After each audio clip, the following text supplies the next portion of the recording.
سے، نفس امارہ، جس کے بارے میں اللہ رب العزت ارشاد فرماتا ہے 13واں پارہ پہلی آیت، ان النفس لامارۃ بالسوء الا ما رحم ربی، کہ نفس امارہ جو ہے وہ تو برائی کا برا حکم دینے والی ہے، اس کا کام ہی برا حکم دینا ہے، نفس امارہ تو ہے، تو یہ نفس امارہ تو یہ اس کا مسکن ہے، شیاطین اسی جگہ پر آ کے وسوسے ڈالتے ہیں، اور اس نفس امارہ کو خاص طور پر شیطان کی طرف سے مدد حاصل ہے۔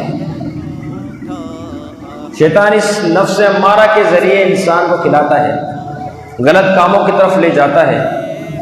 اچھائی سے دور کرتا ہے، برائی کی طرف لگا دیتا ہے، تو یہ سارا تعلق نفس امارہ کے اوپر پوشیدہ ہے، تو یہ اس کی مدد کی جگہ ہے، اس کی اصل شے ہے نفس امارہ،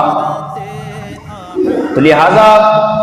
اس جگہ پر آ کر پھر وہ کیا کرتا ہے، انما یأمرکم بالسوء والفحشاء، کہ وہ اب تمہیں برائی کا حکم دیتا ہے، بے حیائی کا حکم دیتا ہے، وہ کہتا ہے یہ بھی کام کر لو، وہ کہتا ہے یہ بھی کام کر لو، زندگی بہت ہے، الیاذ باللہ مرنے کے بعد اٹھایا جانا نہیں، اس قسم کے خرافات ڈالتا ہے، تو بعض ان خرافات کو اس طرح سمجھتے ہیں کہ وہ وقت کو برا ہونا کہنا شروع کر دیتے ہیں، بعض جو ہے ایسے افراد ہوتے ہیں جو مہینے کو برا کہنا شروع کر دیتے ہیں،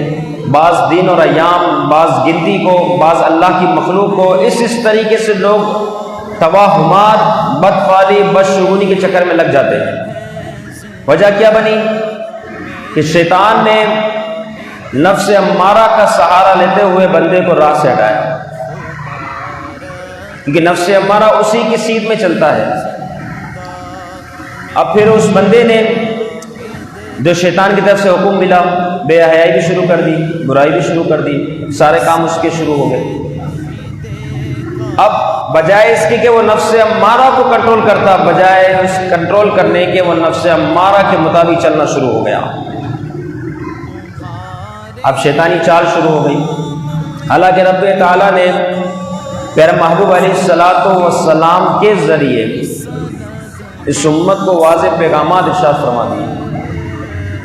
کہ کیا چیز صحیح ہے، کیا چیز غلط ہے، لیکن اس کے باوجود بھی کوئی غلط کی طرف جائے تو کتنا بڑا اس نے نقصان اٹھایا۔ حکم تو دے رہے شیطان، وہ تو کہہ رہے یہ کام کرو، یہ کام کرو،